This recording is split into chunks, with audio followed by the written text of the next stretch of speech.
ચાલો આજે હું તમને જીઆર ગાબા હાઉસમાંથી લેવાયેલી એક એવી વાર્તા સંભળાવું જે ખરેખર હૃદયસ્પર્શી છે. આ એક એવા બલિદાનની વાત છે જેને જોવા માટે આંખો નહીં પણ દિલ જોઈએ. વાત છે અમદાવાદના વસ્ત્રાપુર વિસ્તારની શિવમ સોસાયટીની. હવે જુઓ, સમય હતો સવારના 10 વાગ્યાનો, પણ છતાં ત્યાં એકદમ વિચિત્ર, કંઈક અકળાવે એવી શાંતિ હતી. અને આ એવી તેવી શાંતિ નહોતી, ખબર છે? જાણે હવામાં કંઈક ભારે વજન હોય ને એવું લાગતું હતું. એમ સમજો કે આખી સોસાયટીએ જાણે શ્વાસ જ રોકી લીધો હોય. પણ એક ઘનઘોર ચૂપકી દીને એક અવાજ ચીરી રહ્યો હતો. ખરડ ખરડ. એક જૂની પૈડાવાળી સૂટકેસ જમીન પર ઘસડાઈ રહી હતી. અવાજ ભલે ધીમો હતો પણ સાંભળાતો એકદમ સાફ હતો. બસ અહીંથી જ આખી કહાની શરૂ થાય છે. એક એવું દ્રશ્ય જ્યાં લોકોએ જે જોયું એને જ સાચું માની લીધું અને પોતાનો ફેસલો પણ સંભળાવી દીધો. પણ અસલિયત તો કંઈક જુદી જ હતી. જરા વિચાર કરો એ દ્રશ્ય વિશે. એક 70 વર્ષના વડીલ મનરભાઈ સૂટકેસ ઘસડીને સોસાયટીમાંથી બહાર જઈ રહ્યા છે અને એમનો દીકરો રાજેશ માથું નીચું કરીને બસ પાછળ પાછળ ચાલે છે. ના તો એ સૂટકેસ ઉપાડવામાં મદદ કરે છે, ના તો પિતાને રોકવાની કોશિશ. હવે આવું જુએ શું વિચારે? અને તરત જ અવાજ આવ્યો. બાલ્કનીમાંથી કિરણબેન બોલ્યા, બસ આ એક જ વાક્ય, અને રાજેશ આખી સોસાયટીની નજરોમાં ગુનેગાર બની ગયો. બસ એ એક ઘટના પછી તો રાજેશનું જીવન જાણે કે બદલાઈ જ ગયું. જ્યારે સમાજ કોઈને દોષી માની લે ને પછી એની સાથે જે વર્તન થાય એનો અનુભવ હવે રાજેશને થઈ રહ્યો હતો. વિચારો, વાત આખી સોસાયટીમાં આગની જેમ ફેલાઈ ગઈ. લિફ્ટમાં લોકો એની સામે જોવાનું ટાળતા. પાર્કમાં એની 4 વર્ષની દીકરી આહાના સાથે રમતો હોય તો લોકો મોં ફેરવી લેતા, જાણે એ કોઈ અપરાધી હોય.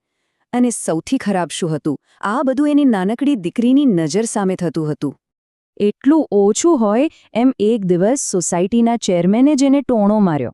આ કોઈ સવાલ નહોતો, આ તો સીધો આરોપ હતો. એમના મનમાં રાજેશ માટે જે નફરત ભરાઈ ગઈ હતી ને એનું પ્રદર્શન હતું. અને આ બધાની સામે રાજેશ શું કરતો? બસ એક મૌન સ્મિત. ના કોઈ જવાબ, ના કોઈ દલીલ. પણ એ ચૂપ સ્મિતની પાછળ જે દર્દનો પહાડ છુપાયેલો હતો એ કોઈ જોઈ ન શક્યો. પણ હવે વાર્તામાં એક એવો વળાંક આવે છે જ્યાં સત્ય ધીમે ધીમે સામે આવવાનું શરૂ થાય છે. કારણ કે જે દેખાય છે એ હંમેશા સાચું નથી હોતું, અને આ વાત હવે સાબિત થવાની હતી. જુઓ, પિતાના ગયા પછી 3 મહિના વીતી ગયા. આ 3 મહિના રાજેશ માટે તિરસ્કાર અને એકલતાના હતા. પણ પછી એક અણધારી મુલાકાત થઈ જેણે બધું જ બદલી નાખ્યું. થયું એવું કે સોસાયટીના જ એક સભ્ય કોઈ કામથી આસ્થા મેમરી કેર સેન્ટર ગયા, અને ત્યાં એમણે જે જોયું એ જોઈને એમની આંખો પહોળી રહી ગઈ. સોસાયટીના લોકો શું વિચારતા હતા કે મનહરભાઈ ત્યાં એકલા, દયનીય હાલતમાં હશે. પણ હકીકત શું હતી? મનહરભાઈ તો ત્યાં એકદમ શાંતિથી, ગૌરવ સાથે વ્હીલચેરમાં બેઠા હતા.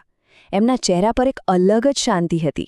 અને પછી મનહરભાઈએ પોતે જ કહ્યું, બસ આ એક વાક્ય, અને લોકોએ જે આખી કહાની બનાવી હતી એ પત્તાના મહેલની જેમ તૂટી પડી.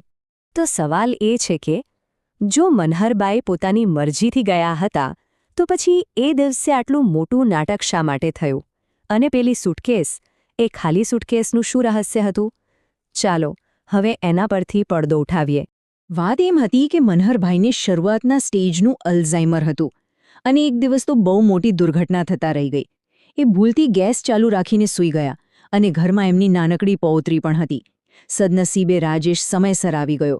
બસ એ દિવસ પછી મનહરભાઈએ એક કઠોર નિર્ણય લઈ લીધો. એમણે એક પ્લાન બનાવ્યો, એક દર્દનાક પ્લાન. એમણે નક્કી કર્યું કે એ પોતાની બીમારીને પરિવાર પર બોજ નહીં બનવા દે. એટલે એમણે જાણી જોઈને પાડોશીઓ સાથે ઝઘડા શરૂ કર્યા, જાહેરમાં દીકરાને દોષ આપવાનું શરૂ કર્યું, અને છેલ્લે ઘર છોડવાનું એવું નાટક કર્યું જેથી દુનિયાની નજરમાં રાજેશ જ ખરાબ દીકરો સાબિત થાય. વિચારો, એક પિતાનું કેટલું મોટું બલિદાન! અને પેલી સૂટકેસ જે આખી વાતનું કેન્દ્ર હતી? મનહરભાઈએ હસીને કહ્યું, એ સૂટકેસ એ તો ખાલી હતી. રાજેશ તો બધો જરૂરી સામાન અને કપડાં પહેલેથી જ કેર સેન્ટરમાં પહોંચાડી ચૂક્યો હતો. પેલું સૂટકેસ ઘસડવાનું તો બસ દુનિયાને દેખાડવા માટેનું એક નાટક હતું. પણ આ કહાની ખાલી એક પિતાના બલિદાનની નથી. આ એક દીકરાના મૌન પ્રેમ અને સમર્પણની પણ છે. જે બલિદાન પિતાએ દુનિયાની સામે આપ્યો, એવું જ એક બીજું બલિદાન દીકરો છાના ખૂણે આપી રહ્યો હતો. એ જે આસ્થા મેમરી કેર સેન્ટર હતું, એનો ખર્ચ રાજેશના આખા મહિનાના પગારનો અડધો ભાગ હતો. હા, 50%. અને રાજેશ શું કરતો હતો? દુનિયાની નજરોથી બચીને દર રવિવારે સવારે 6 વાગ્યે એ ત્યાં પહોંચી જતો. પોતાના હાથે પિતાને જમાડતો, એમના કપડાં ધોતો અને પછી કોઈને ખબર પડે એ પહેલાં ચૂપચાપ ત્યાંથી નીકળી જતો.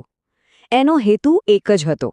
એના પિતાને એક ક્ષણ માટે પણ એવું ન લાગવું જોઈએ કે એ કોઈના પર બોજ છે. જ્યારે પેલા પાડોશીને આખી વાતની ખબર પડી, ત્યારે એમણે રાજેશની માફી માગી. પણ રાજેશે એમને એક જ વિનંતી કરી. એણે કહ્યું, મહેરબાની કરીને આ વાત કોઈને કહેતા નહીં. હું ખરાબ દીકરો કહેવડાવવા માટે તૈયાર છું, પણ હું મારા પિતાને લોકોની દયાનો વિષય બનતા નથી જોઈ શકતો. એટલે જ જે દેખાય છે એ હંમેશા સાચું નથી હોતું.